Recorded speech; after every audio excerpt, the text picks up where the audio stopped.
오늘 임직식에 오신 여러분들을 주님의 이름으로 환영하고 또 축복합니다. 서로 인사하겠습니다. 사랑합니다. 서로 인사하겠습니다. 네, 한 번 더 인사할게요. 축복합니다. 서로 인사하겠습니다. 네. 오늘 설교는 원래 외부분에게 부탁을 하려고 했습니다. 근데 가만히 생각을 해보니까 저희 교회 이제 장로님들이 임직을 하는데 어떻든지 간에 제가 간단하게라도 하는 게 좀 맞겠다 하는 생각이 들어서 제가 하게 되었습니다. 그러다가 다시 한번 생각을 했는데요. 저희 교인들은 제 설교를 들을 기회가 참 많이 있고 또 외부에서 오신 분들이 오실 때는 그런 기회가 저희가 많지는 않기 때문에 외부에서 오시는 분들에게 다시 부탁을 드려야겠다라고 생각을 다시 한번 했었습니다. 근데 처음 부탁을 했던 분하고 나중에 또 부탁하는 분이 다르면 나중에 오해의 소지가 있을 것 같아서 결국은 제가 하게 되었습니다. 오늘 본문 가지고 저희가 두 가지 정도만 간단하게 한번 살펴보기를 원하는데요. 오늘 본문은 두 가지 권면으로 되어 있습니다. 첫 번째 권면은 우리 장로들을 향한 권면으로 되어 있고요. 두 번째 권면은 성도들을 향한 권면으로 되어 있습니다. 그래서 오늘은 이 장로들을 향한 권면을 먼저 살펴보고 그런 다음에 성도들을 향한 권면이 무엇인가를 함께 생각을 해보겠습니다. 첫 번째는 장로들을 향한 권면입니다. 여러분 아시는 것처럼 원래 이 장로 제도는 그 뿌리가 굉장히 깊은데요. 구약에서부터 시작한 제도가 바로 장로 제도입니다. 이스라엘 백성들이 광야를 지날 때 이드로의 조언을 받은 모세가 백부장, 천부장을 세우면서 그 중에서 다시 70명을 세우면서 장로로 세웠고 이것이 장로 제도의 기원이 되었습니다. 그 이후로 장로들은 하나님께서 세우신 지도자들과 함께 지파들을 또 섬기고 또 나라와 민족을 섬기는 굉장히 중요한 역할을 감당을 했습니다. 그리고 이와 같은 방식이 바벨론 포로까지 이어졌고 다시 세월이 흘러가면서 신약 교회까지 이 장로직은 이어져 왔습니다. 신약 시대로 넘어오면 왕의 제도가 폐지되죠. 선지자 제도도 폐지가 됩니다. 그리고 제사장 제도도 폐지가 되는데 유일하게 장로 제도는 이어져 와서 신약 교회에서 장로들이 세워지고 있는 것을 우리는 성경에서 확인해 볼 수가 있습니다. 여러분 그러면 신약 교회 안에서 장로들의 역할은 무엇일까요? 화면으로 디모데전서 5장 17절을 한번 보시면 같이 한번 읽어볼게요. 시작. 잘 다스리는 장로들은 배나 존경할 자로 알되 말씀과 가르침에 수고하는 이들에게는 더욱 그리할 것이니라. 칼빈이 이 구절의 근거에서 다스리는 장로와 가르치는 장로로 구분하는 것은 우리에게 매우 잘 알려진 사실입니다. 그 이후로 개혁교회 그리고 장로교회는 칼빈의 구분을 받아들여서 7위 장로는 교회 행정을 하고 그리고 목사 장로는 행정과 가르치는 일을 담당해 왔습니다. 그런데 정확하게 그 원문으로 이 구절을 보면 이것은 바른 해석은 아닙니다. 이 구절의 원문에 따라서 정확히 번역을 하면 이렇게 번역이 가능합니다. 다시 한번 화면을 보시면요. 잘 다스리는 장로들을 배나 존경할 자로 알되 그 중에서 특히 말씀과 가르침에 수고하는 자들에게니라 이렇게 되어 있습니다. 구분을 성경은 정확하게 하지 않습니다. 7위 장로는 행정하는 일을 담당하고 목사 장로는 행정과 가르치는 일을 담당하라 이런 말씀을 하는 것이 아니죠. 7위 장로와 목사 장로에 대한 구분이 성경에는 정확하게 나오지가 않습니다. 모든 장로들이 성도들을 돌보고 말씀으로 가르치되 그 일을 위해서 부르심을 받았는데 그 중에서 특별히 말씀을 가르치는 장로들을 존경하라 이렇게 되어 있습니다. 제가 임직식을 준비하면서 장로들의 역할에 대한 성경 구절을 대부분 이렇게 찾아봤는데요. 대부분 동일한 말씀으로 되어 있습니다. 디모데전서 3장 2절도 장로의 역할에 대해서 이야기하면서 말씀으로 성도들을 가르치고 돌보라 이렇게 되어 있고 디도서 1장 9절의 말씀에서도 동일한 말씀으로 장로를 구분하지 않고 모든 장로들을 향해서 말씀으로 양무리를 가르치고 돌보라 이렇게 되어 있는 것을 보게 됩니다. 여러분 오늘 본문은 어떨까요? 5장 2절을 한번 보겠습니다. 순서지에 있는데요. 5장 2절에 보면 이렇게 되어 있습니다. 너희 중에 있는 하나님의 양무리를 어떻게 하라고요? 취대라고 되어 있습니다. 자, 이건 누구에게 하는 말입니까? 1절을 보니까 너희 중 장로들에게 권하노니 이렇게 되어 있죠. 너희 중 장로들에게 권하노니 너희 중에 있는 하나님의 양무리를 취대라고 되어 있습니다. 이 친다는 말은 먹이고 돌본다는 말이죠. 그런데 이 단어는요, 예수님께서 부활하신 후에 베드로에게 양무리를 치라, 내 양을 치라 라고 하신 말씀과 같은 말씀으로 되어 있습니다. 그러니까 사도의 역할과 장로의 역할이 동일하다는 거죠. 목회자의 역할과 우리 교회에서 심호하시는 장로님의 역할들이 다르지 않다는 것입니다. 다시 한번 1절을 여러분 한번 보시면요. 너희 중 장로들에게 권하노니, 자, 베드로는 뭐라고 이야기하냐면 나와 함께 장로된 자요라고 이야기합니다. 베드로 자신도 장로라고 이야기하는 것을 우리는 확인할 수 있습니다. 사도가 장로라고 자신을 칭하면서 그러면서 양무리를 치라고 이야기하는 것이죠. 구약에서 이것을 보여주는 생생한 그림들이 참 여러 군데 나오는데요. 그 중에 하나는 다윗이 아닐까 하는 생각이 듭니다. 예를 들면 사무엘상 17장 15절에 보면 다윗에 관한 이야기가 나오는데 다윗이 그 아버지의 양을 쳤다 이렇게 이야기합니다. 이때 우리는 양무리를 치는 것이 무엇인지를 어렵지 않게 머릿속으로 상상해 볼 수가 있습니다. 먹이는 거죠. 또 돌보는 것입니다. 또 사자로부터 보호하는 것입니다. 이와 같은 것을 우리는 양무리를 친다라고 할 때 그것을 교회 안에 특별히 장로들에게 위임을 하고 있다는 것입니다. 이것이 초대교회의 목양이었습니다. 초대교회는 목사와 장로가 함께 힘을 합쳐서 양무리를 돌보고 그리고 먹였던 것입니다. 그런데 이것이 중세교회로 넘어오면서 왜곡이 되었습니다. 넘어오면서요, 중세교회가 되면서 이것이 계급주의가 됩니다. 제일 위에 교황 있고, 그 다음에 추기경 있고, 그 다음에 주교 있고, 그 다음에 신부 있고, 그 다음에 평신도가 있습니다. 중세교회로 넘어오면서 이것이 철저하게 계급주의가 된 것입니다. 그러다가 종교개혁을 통해서 다시 초대교회 전통을 회복했습니다. 그래서 나온 것이 우리가 잘 아는 만인제사장이죠. 만인제사장은 중세교회 안에 있는 철저한 계급주의를 배격하고 초대교회 전통으로 돌아가서 계급주의를 없애는 것입니다. 여러분, 그런데 오늘날 개신교회가 어떻게 변질되었습니까? 다시 중세교회처럼 계급이 됩니다. 제일 위에 목사가 있고, 그 다음에 장로가 있고, 그 다음에 뭐가 있습니까? 뭐가 있어요? 네. 안수집사, 권사, 서리집사, 평신도, 이렇게 다시 계급을 가지고 있습니다. 오늘날 장로님들 사회에서도 얼마나 계급이 많습니까? 원로장로, 은퇴장로, 협동장로, 시무장로. 그 안에 보이지 않는 차이와 차별이 있습니다. 은퇴할 때도요, 그런 차이와 차별을 구분해서 하는 경우도 교회들마다 참 많이 있습니다. 시무장로 사회들은 어떻습니까? 보통의 경우 시무장로 사회에서도 안수받은 날짜에 따라서 서열이 정해진 경우가 많습니다. 그래서 여러분, 우리 교회를 주보를 보시면 이 안수받은 날짜에 따라서 이름이 기록되어 있지 않고 우리 교회 주보에는 가나다 순으로 기록이 되어 있습니다. 그런 잘못된 관행을 없애자는 취지에서 그렇게 하는 것입니다. 여러분, 오늘날 많은 교회들의 문제가 바로 교회가 서열화되고 계급화되는 것입니다. 교회가 성령을 따라 행해야 하는데 계급을 따라 행하는 것이죠. 성령을 따라 하나님의 뜻을 이루어 가야 하는데 계급을 따라 사람의 뜻을 이루어가는 것입니다. 여러분, 교회가 성령을 따라 행하면 어떻게 됩니까? 말씀이 회복이 됩니다. 그러면서 오늘 본문에서 이야기하는 것처럼 목사와 장로가 힘을 합쳐서 성도들을 돌보고 말씀으로 가르치는 일들을 하는 것입니다. 지금도 이것을 구체적으로 실천하는 교회가 있는데요. 그 교회가 화란의 개혁주의 교회들이 그렇게 하고 있습니다. 화란에 있는 개혁주의 교회들은 장로들이 한 구역을 담당하면서 그 구역 안에 있는 사람들을 신방하고 돌보고 말씀으로 가르치는 일을 지금도 합니다. 우리 교회도 마찬가지입니다. 우리 교회에서 장로의 가장 중요한 역할은 구역을 담당하면서 성도들을 돌보고 가르치는 일입니다. 구역장을 하는 것이죠. 이것이 바로 성경적인 장로상입니다.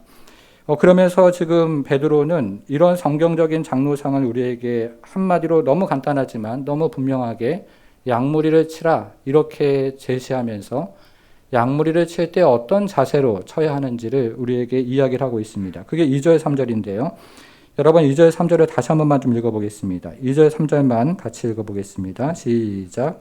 너희 중에 있는 하나님의 양무리를 치되 억지로 하지 말고 하나님의 뜻을 따라 자원함으로 하며 더러운 이득을 위하여 하지 말고 기꺼이 하며 맡은 자들에게 주장하는 자세를 하지 말고 양 무리의 본이 되라. 여기 몇 가지 목양하는 자세가 나옵니다. 첫째는요, 억지로 하지 말고 자원함으로 장로는 양무리를 돌보아야 한다 이야기합니다. 우리가 잘 아는 사도행전 2장을 보면 오순절 성령 강림 때 교회가 시작이 되었습니다. 디아스포라로 흩어졌던 유대인들이 본국으로 돌아가지 않고 예루살렘에 머물게 됩니다. 그러면서 먹일 사람이 교회가 많아지고 또 숙소를 제공해야 될 사람이 많아집니다. 여러분, 이런 상황에서 장로로 선출되었을 때요, 억지로 봉사하는 경우가 있었던 모양입니다. 그래서 베드로는 억지로 하지 말고 자원함으로 봉사하라 이렇게 이야기하는 것입니다. 오늘날의 교회에서도 이런 상황은 얼마든지 있습니다. 사역을 하다 보면 경제적으로, 시간적으로 여러 가지 자신의 것들을 헌신해야 되고 희생해야 할 일들이 생겨납니다. 이런 경우에 억지로 하지 말고 자원하는 마음으로 하라 이렇게 권면하고 있습니다. 둘째는요, 장로는 더러운 이익을 위해서 하지 말아야 한다 이렇게 이야기합니다. 장로직은 물질적인 이익이나 관계적인 이익을 위해서 하는 것이 절대로 아니죠. 오래전에 서울의 한 대형 교회에서 분란이 있었던 것을 뉴스에서 나온 적이 있습니다. 가만히 그 분란을 보니까요, 그 교회 안에 있는 한 장로가 에어컨 회사를 다니고 있었는데 그 에어컨을 부속실마다 설치하는 바람에 교회 분란이 시작이 되었습니다.